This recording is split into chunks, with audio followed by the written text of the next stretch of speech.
जय हिंद साथियों, स्वागत साथी अपने यूट्यूब चैनल पे। और इस वीडियो में आपको बताने वाले हैं साथी कि जितने भी बच्चे इस बार एसएससी जीडी का तैयारी करें वो सारे क्वेश्चन आप अच्छे से रिवीजन करके जाना साथी।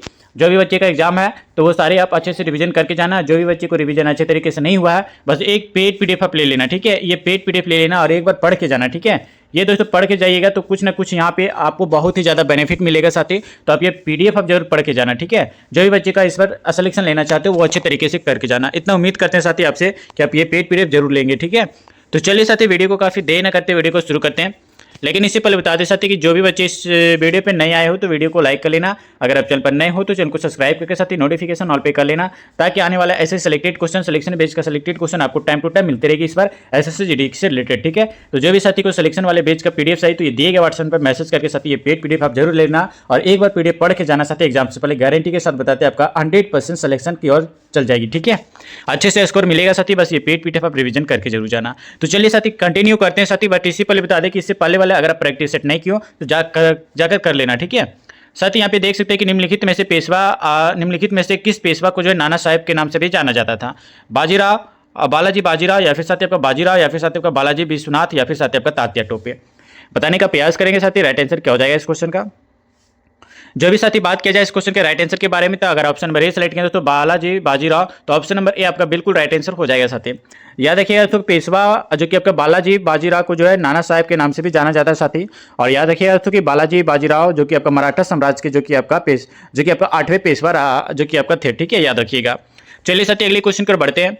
और यहाँ पे आपका अगले क्वेश्चन बताना है साथी कि वर्ष 1932 में जो कि आपका कोलकाता विश्वविद्यालय के जो दीक्षांत समारोह में जो कि आपका उपाधि प्राप्त करने हेतु जो है बंगाल के गवर्नर किसने गोली चलाई थी? बीना दास, या फिर साथी आपका सुनीति चौधरी, या फिर साथी आपका शांति घोष, या फिर साथी आपका कल्पना दास। चलिए बताने का प्रयास करेंगे साथी। राइट आंसर क्या हो जाएगा? अगर साथी बात किया जाए इस क्वेश्चन का राइट आंसर के बारे में तो जो भी साथी ऑप्शन नंबर यहाँ पे ए सेलेक्ट किया साथी यहाँ पे बीना दास, तो बिल्कुल ऑप्शन नंबर ए बिल्कुल राइट आंसर हो जाएगा, ठीक है। याद रखिएगा दोस्तों यहाँ पे बात किया जाए अगर यहाँ पे कि वर्ष 1932 ईस्वी में जो है कोलकाता विश्वविद्यालय के जो दीक्षांत समारोह में जो कि आपका अपनी उपाधि प्राप्त करने हेतु जो करते हुए दोस्तों बीना दास ने जो है बंगाल के गवर्नर पर जो है गोली चलाई थी साथी। और याद रखिएगा कि बीना दास जो कि आपका कोलकाता राज्य से जो कि आपका संबंधित थी और इन्होंने जो 1942 ईस्वी के जो भारत छोड़ो आंदोलन से में जो कि आपका प्रतिभाग किया था, ठीक है। आप याद रखिएगा। चलिए साथी अगले क्वेश्चन की ओर बढ़ते हैं। और यहाँ पे आपका अगले क्वेश्चन बताना है साथी प्यार मोहब्बत से कि स्वतंत्रता पूर्व जो कि आपका भारत के नामजद सशक्त जमींदारों के लिए जो के किस शब्द का जो उपयोग किया जाता था? हवलदार, अमला, या फिर साथी आपका जोतदार, या फिर साथी आपका राजा। चलिए साथी बताने का प्रयास करेंगे। राइट आंसर क्या हो जाएगा इस क्वेश्चन का? चीज इंपॉर्टेंट बन जाता है साथी अगर इस बार आप सिलेक्शन लेना चाहते हो एसएससी जीडी के अंदर, तो ठीक है। जब भी साथी सिलेक्शन चाहिए तो आप ये पेड पीडीएफ आप दिए गए व्हाट्सएप पर मैसेज करके साथी ये पेड पीडीएफ जरूर ले लेना और एग्जाम से पहले एक बार रिवीजन करके जाना साथी। गारंटी के साथ बताते हैं आपका स्कोर 100% बढ़ेगा, ठीक है। अगर ऑप्शन नंबर डी सेलेक्ट किया दोस्तों यहाँ पे राजा, तो बिल्कुल ऑप्शन नंबर डी आपका राइट आंसर हो जाएगा। याद रखिएगा दोस्तों कि स्वतंत्रता पूर्व जो कि आपका भारत के नामजद सशक्त जमींदारों के जो लिए राजा शब्द का जो उपयोग किया जाता था, ठीक है। आप याद रखेंगे। चलिए साथी अगले क्वेश्चन की ओर बढ़ते हैं। और अगले क्वेश्चन साथी यहाँ पे बताना है कि भारतीय राष्ट्रीय कांग्रेस के जो सत्र की जो अध्यक्षता करने वाली जो पहली भारतीय महिला कौन थी? सरोजिनी नायडू, कल्पना दत्त, या फिर साथी आपका कमला देवी चट्टोपाध्याय, या फिर साथी आपका एनी बेसेंट। चलिए साथी बताने का प्रयास करेंगे। राइट आंसर क्या हो जाएगा इस क्वेश्चन का? चीज़ इंपॉर्टेंट बन जाती है साथी अगर आप सिलेक्शन के लिए चिंतित हैं तो, ठीक है। अगर 100% सिलेक्शन चाहिए दोस्तों इस बार एसएससी जीडी के अंदर तो आप ये पेड पीडीएफ जरूर लेके जाना। और जो भी साथी अभी तक वीडियो को लाइक नहीं किए तो लाइक करके चैनल को सब्सक्राइब कर लेना। अगर आप फॉलो अच्छे से करेंगे साथी तो आपका सिलेक्शन भी अच्छे तरीके से होगा, ठीक है। अगर साथी ऑप्शन नंबर यहाँ पे बात किया जाए साथी इस क्वेश्चन का तो जो भी बच्चे ऑप्शन नंबर ए सेलेक्ट किए दोस्तों यहाँ पे सरोजिनी नायडू, तो बिल्कुल option number A right answer हो जाएगा। याद रखिएगा दोस्तों यहाँ पे कि भारतीय राष्ट्रीय कांग्रेस के जो सत्र की जो अध्यक्षता करने वाली जो है पहली भारतीय महिला जो कि सरोजिनी नायडू थी साथी। और याद रखिएगा दोस्तों यहाँ पे कि सरोजिनी नायडू ने जो है भारतीय राष्ट्रीय कांग्रेस के जो 1925 ईस्वी के जो है कानपुर में आयोजित अधिवेशन की अध्यक्षता की थी, ठीक है। नाम आया साथी यहाँ पे एनी बेसेंट के बारे में, तो याद रखिएगा साथी एनी बेसेंट जो कि आपका भारतीय राष्ट्रीय कांग्रेस के जो सत्र की अध्यक्षता करने वाली प्रथम महिला थी, ठीक है। कल्पना दत्त के बारे में अगर बात किया जाए साथी तो कल्पना दत्त ने जो है ये भारतीय राष्ट्रीय आंदोलन से संबंधित थी और प्रमुख क्रांतिकारी महिलाओं में से एक थी साथी। कौन? कल्पना दत्त। और इसके संबंध जो है ये चटगांव सशस्त्र गांव विद्रोह से भी था, ठीक है। आप याद रखिएगा। एक साथी कमला देवी चट्टोपाध्याय के बारे में बात किया जाए तो ये दोस्तों स्वतंत्रता सेनानी और आपका समाज सुधारक से जो कि आपका संबंधित थी और इन्होंने जो है साथी असहयोग आंदोलन के दौरान जो है महत्वपूर्ण भूमिका भी जो है निभाई थी। कौन? कमला देवी चट्टोपाध्याय जी, ठीक है। आप याद रखेंगे इतने सारे डिटेल। अगले क्वेश्चन की ओर बढ़ते हैं साथी। और अगले क्वेश्चन साथी यहाँ पे आपको बताना है कि रायबरेली के जो है सैयद अहमद निम्नलिखित में से किस आंदोलन से जुड़े हुए थे? मोपला विद्रोह, या फिर साथी आपका एक आंदोलन, या फिर साथी आपका बहावी आंदोलन, या फिर साथी आपका कुका आंदोलन। चलिए साथी बताने का प्रयास करेंगे क्या हो जाएगा राइट आंसर। अगर साथी ऑप्शन नंबर यहाँ पे सी सेलेक्ट करें तो बहावी आंदोलन, तो बिल्कुल ऑप्शन नंबर सी आपका राइट आंसर हो जाएगा। याद रखेंगे साथी कि रायबरेली के जो सैयद अहमद बहावी आंदोलन से जो है जुड़े हुए थे साथी। और बता दें कि वहाबी आंदोलन के जो है मुख्य केंद्र पटना यानी बिहार था साथी। और बात क्या है साथी यहाँ पे मोपला विद्रोह के बारे में, तो मोपला विद्रोह या जो कि यह विद्रोह जो है साथी वर्ष 1921 में, आप डेट याद रखिएगा साथी, वर्ष 1921 में जो है मालाबार आपका यानी केरल से जो कि आपका प्रारंभ हुआ था। ठीक है, एका आंदोलन के लिए अगर बात किया साथी तो एका आंदोलन जो कि आपका यह आंदोलन 1921 ईस्वी में जो है अवध से क्षेत्र के जो है अवध क्षेत्र से जो कि आपका प्रारंभ हुआ था। ठीक है, एक साथी कुका आंदोलन के बारे में बात किया जाए तो यह आंदोलन दोस्तों पंजाब राज्य के से यानी दोस्तों पंजाब राज्य से जो कि आपका प्रारंभ हुआ था। ठीक है, आप याद रखेंगे। चलिए साथी अगले क्वेश्चन की ओर बढ़ते हैं। अगले क्वेश्चन साथी यहाँ पे आपको बताना है कि सहायक संधि का जो सिद्धांत निम्नलिखित में से किस गवर्नर जनरल से संबंधित है, डलहौजी से, हेस्टिंग्स से, कॉर्नवालिस से या फिर साथी आपका वेलेस्ली से। चलिए साथी बताने का प्रयास करेंगे राइट आंसर क्या हो जाएगा इस क्वेश्चन का। चीज़ इंपॉर्टेंट बन जाता है अगर आप इस बार सिलेक्शन चाहते हो एसएससी जीडी के अंदर, तो ठीक है। बताना साथी प्यार मोहब्बत से यहाँ पे इस क्वेश्चन का राइट आंसर बताइए। अगर ऑप्शन नंबर डी सेलेक्ट नहीं तो दोस्तों यहाँ पे वेलेस्ली, तो बिल्कुल ऑप्शन नंबर डी आपका राइट आंसर हो जाएगा। याद रखिएगा दोस्तों कि सहायक संधि का सिद्धांत ये फोर्ट विलियम के जो है गवर्नर जनरल जो कि आपका वेलेस्ली से संबंधित है साथी। अगर बात आए साथी वेलेस्ली के बारे में तो याद रखेंगे साथी कि वेलेस्ली द्वारा जो है सहायक संधि प्रणाली की शुरुआत जो कि आपका वर्ष 1798, अपडेट जरूर याद रखिएगा दोस्तों, 1798 ईस्वी को जो है की गई थी। ठीक है, आप याद रखेंगे। चलिए साथी अगले क्वेश्चन की ओर बढ़ते हैं। और यहाँ पे आपका अगले क्वेश्चन बताना चाहते कि बनारस में केंद्रीय हिंदू कॉलेज की नियुक्ति किसने रखी थी, सरोजिनी नायडू, मैडम HP वालावस्टी या फिर साथी आपका मदन मोहन मालवीय या फिर साथी आपका एनी बेसेंट। चलिए राइट आंसर बताने का प्रयास करेंगे साथी क्या हो जाएगा। अगर ऑप्शन नंबर डी सेलेक्ट करें दोस्तों से एनी बेसेंट, तो बिल्कुल राइट आंसर हो जाएगा। बता दें साथी यहाँ पे कि बनारस में जो कि आपका केंद्रीय हिंदू कॉलेज की जो नींव एनी बेसेंट ने रखी थी साथी। और वर्ष 1898, आप डेट याद रखिएगा साथी, 1898 ईस्वी में जो है इसकी आधारशिला भी जो है रखी गई थी। ठीक है, आप याद रखेंगे। चलिए साथी अगले क्वेश्चन की ओर बढ़ते हैं। और यहाँ पे आपका अगला क्वेश्चन बताना चाहते प्यार मोहब्बत से कि भारतीय राष्ट्रीय कांग्रेस इनमें से किस अधिवेशन में जो कि आपका पहली बार राष्ट्रीय गान गाया गया था, 1907 सूरत में, 1916 लखनऊ में, 1911 कोलकाता में, 1917 कोलकाता में। बताइए साथी पहली बार कब गाया गया था। अगर साथी बात किया जाए इस क्वेश्चन का राइट आंसर, अगर ऑप्शन नंबर बी सेलेक्ट करें तो 1916 लखनऊ में सबसे पहले गाया गया था, तो ऑप्शन नंबर बी आपका बिल्कुल राइट आंसर हो जाएगा। याद रखिएगा दोस्तों कि भारतीय राष्ट्रीय कांग्रेस के जो कोलकाता अधिवेशन 1911 में जो कि आपका पहली बार जो कि साथी याद रखेंगे जो कि आपका राष्ट्रीय गान गाया गया था। साथी ऑप्शन नंबर बी यहाँ पे देख सकते हैं साथी, ऑप्शन नंबर बी आपका कौन सा हो जाएगा, 1911। ठीक है, 1911 कोलकाता अधिवेशन में गाया गया था। ऑप्शन नंबर आपका बी बिल्कुल राइट आंसर हो जाएगा। बता दें साथी यहाँ पे अगर बात किया है साथी कि यहाँ पे बात किया जाए कि भारतीय राष्ट्रीय कांग्रेस को जो कोलकाता अधिवेशन 1911 ईस्वी में जो पहली बार राष्ट्रगान गाया गया था साथी। और याद रखिएगा कि इस अधिवेशन की अध्यक्षता ये आपका पंडित भीषण नारायण धर ने जो है किया था। और ये भी याद रखिएगा कि राष्ट्रगान जन मन गण की गायन अवधि 52 सेकंड निर्धारित है साथी। और राष्ट्रगान जन मन गण की रचयिता रविन्द्रनाथ टैगोर है। और ये भी याद रखिएगा इसको राष्ट्रगान जो कि आपका जन मन गण को जो है जो कि आपका भारत सरकार द्वारा जो है 24 जनवरी 1950 को मान्यता मिली थी। ठीक है, आप याद रखेंगे।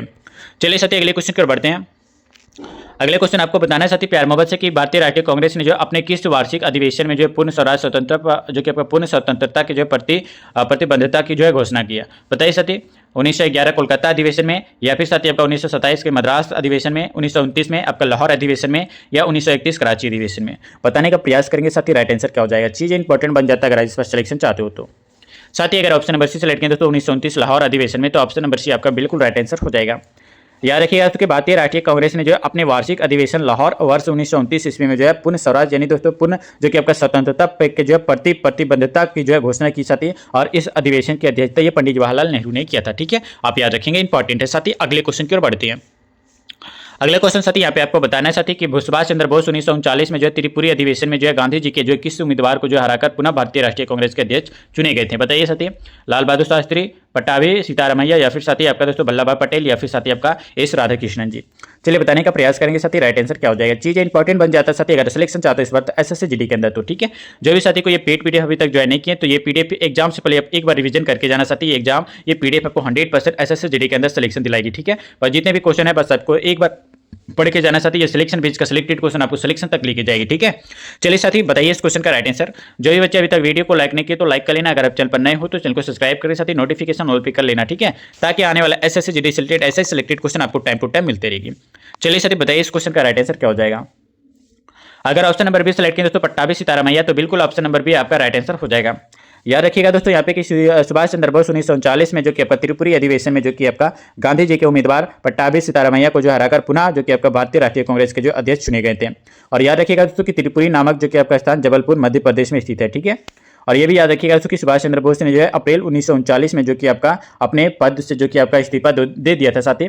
और मई 1939 में जो कि आपका सुभाष चंद्र बोस ने जो कि आपका फॉरवर्ड ब्लॉक नामक संगठन की जो है स्थापना भी किया था, ठीक है।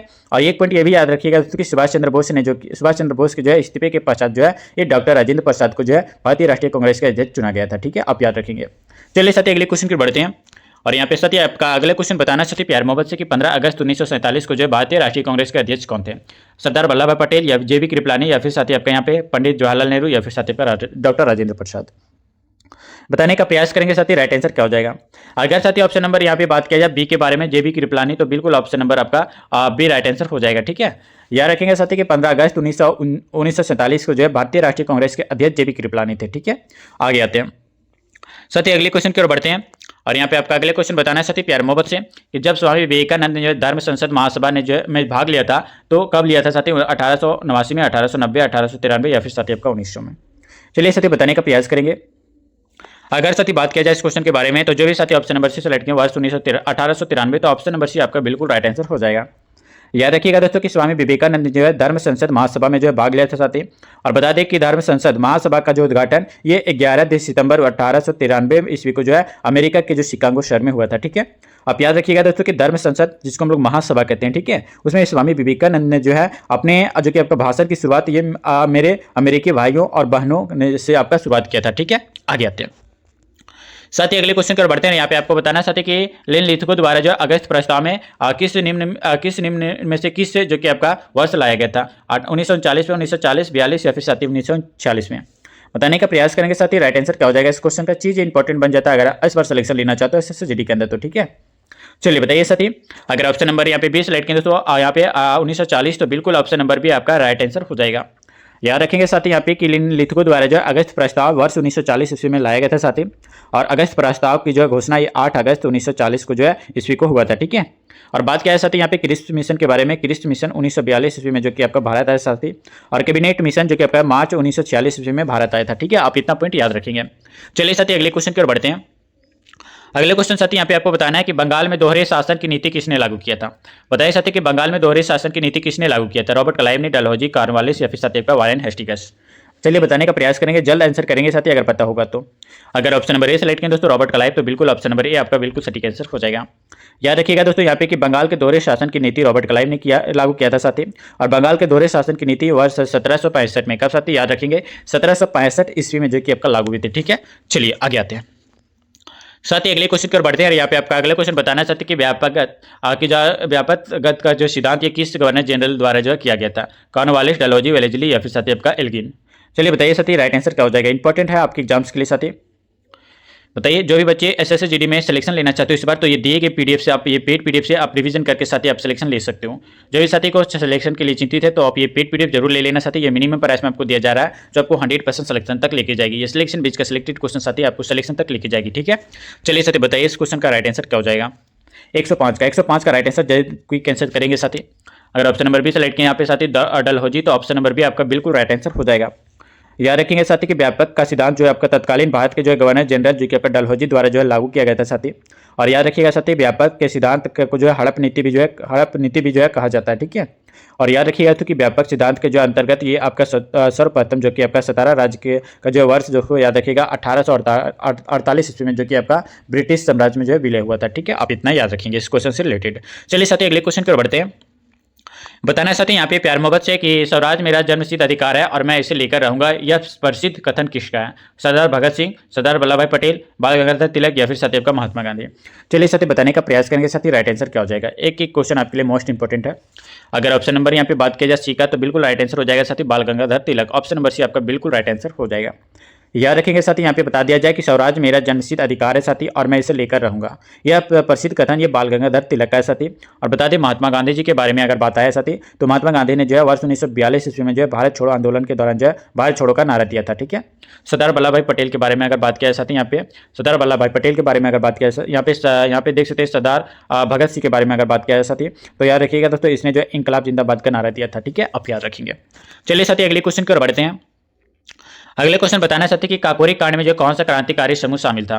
हिंदुस्तान रिपब्लिकन एसोसिएशन या फिर साथ ही आपका गदर पार्टी, अभिनव भारत या फिर साथ ही आपका इंडिया इंडिपेंडेंस लिंक। बताइए इसमें काकोरी कांड में जो है कौन सा क्रांतिकारी समूह शामिल था। इंपॉर्टेंट है, बताने का प्रयास करेंगे। ठीक है, चीजें इंपॉर्टेंट बन जाता है साथी अगर आप सिलेक्शन चाहते हो इस बार। तो जो भी साथी ऑप्शन नंबर ए सेलेक्ट किया है साथी यहाँ पे देख सकते हैं हिंदुस्तान रिपब्लिकन एसोसिएशन, तो बिल्कुल option number A right answer हो जाएगा।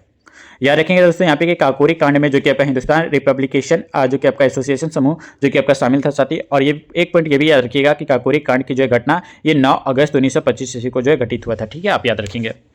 चलिए साथी अगले क्वेश्चन की ओर बढ़ते हैं। अगले क्वेश्चन यहाँ पे आपको बताना है साथी प्यार मोहब्बत से कि किस वर्ष में जो कि आपका तत्कालीन शाहजहां जॉर्ज पंचम ने जो है दिल्ली को जो आधिकारिक रूप में से जो कि आपका ब्रिटिश भारत की जो है राजधानी घोषित किया था। 1910 में, 1911, 12 या फिर साथी 1913 में। चलिए बताने का प्रयास करेंगे साथी राइट आंसर क्या हो जाएगा। जो भी साथी बात किया जाए इस क्वेश्चन के बारे में, तो जो भी साथी ऑप्शन नंबर बी सेलेक्ट किया दोस्तों यहाँ पे 1911 में, तो बिल्कुल ऑप्शन नंबर बी आपका राइट आंसर हो जाएगा। ठीक है, याद रखिएगा दोस्तों यहाँ पे बिल्कुल ऑप्शन नंबर बी आपका राइट आंसर हो जाएगा 1911। चलिए साथी अगले क्वेश्चन की ओर बढ़ते हैं। और यहाँ पे आपका अगले क्वेश्चन बताना चाहते कि 1929 में जो कि आपका दिल्ली की केंद्रीय विधानसभा की जो है किन 2 स्वतंत्रता सेनानियों ने जो है स्मोक बम फेंका था। चलिए साथी बताने का प्रयास करेंगे राइट आंसर क्या हो जाएगा। अगर ऑप्शन नंबर सी सेलेक्ट किया यहाँ पे दोस्तों भगत सिंह और आपका बटुकेश्वर दत्त, तो बिल्कुल ऑप्शन नंबर सी आपका राइट आंसर हो जाएगा। ठीक है, चलिए साथी अगले क्वेश्चन की ओर बढ़ते हैं। क्विक आंसर देने का प्रयास करेंगे साथी, जल्दी से जल्दी आंसर करेंगे तभी आपका सिलेक्शन हो सकता है साथी, क्योंकि आपके पास टाइम नहीं है और अच्छे से रिवीजन करना है। ठीक है, जलियांवाला बाग हत्याकांड के लिए जो है जिम्मेदार जनरल डायर की जो है हत्या इनमें से किसने की थी। चलिए बताइए, चंद्रशेखर आजाद, सरदार उधम सिंह या फिर साथी आपका सरदार भगत सिंह या फिर आपका सूरी सेन ने। चलिए साथी बताने का प्रयास करेंगे राइट आंसर क्या हो जाएगा। चीज़ें इंपॉर्टेंट है, अगर सिलेक्शन चाहते हो तो ये पेड पीडीएफ आप जरूर ले लेना साथी। ये पेड पीडीएफ साथी ये दिए गए वर्षन में मिलेगा जो साथी आपको 100% इस बार एसएससी में सिलेक्शन दिलाएगी। ठीक है, तो जो भी साथी सिलेक्शन लेना चाहते हो अच्छे से रिवीजन करके जरूर जाना। ठीक है, चलिए इस क्वेश्चन का राइट आंसर देने का प्रयास करिए साथी। अगर ऑप्शन नंबर बी सेलेक्ट किया दोस्तों सरदार उधम सिंह, तो बिल्कुल ऑप्शन नंबर बी आपका राइट आंसर हो जाएगा। याद रखेंगे साथी कि जलियांवाला बाग हत्याकांड के लिए जो जिम्मेदार जनरल डायर की जो हत्या जो कि आपका सरदार उधम सिंह ने किया था। ठीक है, आप याद रखेंगे। चलिए साथी अगले क्वेश्चन की ओर बढ़ते हैं। और यहाँ पे साथी आपका अगले क्वेश्चन बताना चाहते कि अरुणा अशरफ अली को जो है कहाँ भारतीय राष्ट्रीय कांग्रेस का जो ध्वज फहराने के लिए जो है याद किया जाता है। बताइए साथी राइट आंसर क्या हो जाएगा। स्वराज आंदोलन के दौरान या फिर साथी आपका असहयोग आंदोलन के दौरान, सविनय अवज्ञा आंदोलन के दौरान या फिर साथी आपका भारत छोड़ो आंदोलन के दौरान। चलिए साथी बताने का प्रयास करेंगे राइट आंसर क्या हो जाएगा इस क्वेश्चन का। 11 का राइट आंसर बताइए साथी। अगर ऑप्शन नंबर डी सेलेक्ट किया दोस्तों भारत छोड़ो आंदोलन के दौरान, तो बिल्कुल ऑप्शन नंबर डी आपका राइट आंसर हो जाएगा। याद रखेंगे साथी बिल्कुल right answer option number D हो जाएगा। चलिए साथी अगले क्वेश्चन की ओर बढ़ते हैं। और यहाँ पे आपका अगले क्वेश्चन बताना चाहते कि असहयोग आंदोलन कब शुरू किया गया था। चलिए साथी बताना है कि असहयोग आंदोलन कब शुरू किया गया था। 1920 में, 1928 में, 1931 या फिर साथी आपका 1940 में। चलिए बताइए साथी 112 का राइट आंसर क्या हो जाएगा। चीज इंपॉर्टेंट बन जाता है अगर इस बार आप सिलेक्शन चाहते हो एसएससी के अंदर। तो अगर साथी ऑप्शन नंबर यहाँ पे ए सेलेक्ट किया, यहाँ पे 1920 में असहयोग आंदोलन प्रारंभ किया गया, तो बिल्कुल ऑप्शन नंबर ए आपका राइट आंसर हो जाएगा। याद रखेंगे साथी एक क्वेश्चन आपके लिए सिलेक्ट किया गया साथी, अगर आप सिलेक्शन चाहते हो तो आप अच्छे से रिवीजन करके जाना।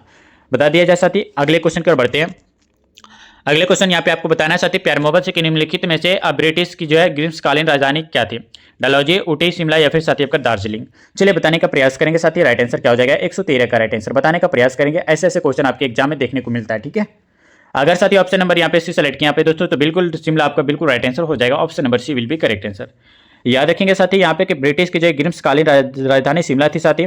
और याद रखिएगा कि शिमला को जो है वर्ष 1864 ईस्वी में जो कि आपका सर जॉन लॉरेंस ने जो है ब्रिटिश साम्राज्य की जो है राजधानी घोषित किया था साथी। और एक पॉइंट ये भी याद रखिएगा कि वर्तमान में जो कि आपका शिमला जो कि आपका हिमाचल प्रदेश की राजधानी है साथी। और स्वतंत्रता के पश्चात जो है ये शिमला पूर्व पंजाब की राजधानी थी। ठीक है, आप याद रखेंगे साथी। डलहौजी का बात आया साथी, तो याद रखेंगे यहाँ पे डलहौजी जो कि आपका भारत के हिमाचल प्रदेश राज्य के जो कि आपका चंपा जनपद में जो कि आपका स्थित एक पर्यटक स्थल भी है। ठीक है, ऊटी के बारे में अगर नाम आया साथी, तो याद रखिएगा ऊटी जो कि आपका यह भारत के जो तमिलनाडु राज्य के जो है नीलगिरी जनपद में जो है स्थित एक पर्यटक स्थल है। ठीक है, यहाँ पे दार्जिलिंग की बात आया साथी, तो याद रखेंगे यहाँ पे कि दार्जिलिंग या भारत के जो पश्चिम बंगाल राज्य में स्थित एक पर्यटक है। ठीक है, चलिए साथी अगले क्वेश्चन की ओर आते हैं साथी।